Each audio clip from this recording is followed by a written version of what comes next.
இப்படியா ஆனழக என்ன ஆள வந்த பேரழக செப்புக்கல்லி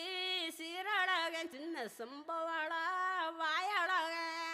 இப்படியா தேரழக இல்லை இன்னும் சொல்லும் ஊரழக அப்புறம் நான் என்ன சொல்ல என்ன கட்டிக்கிட்டான் கட்டழக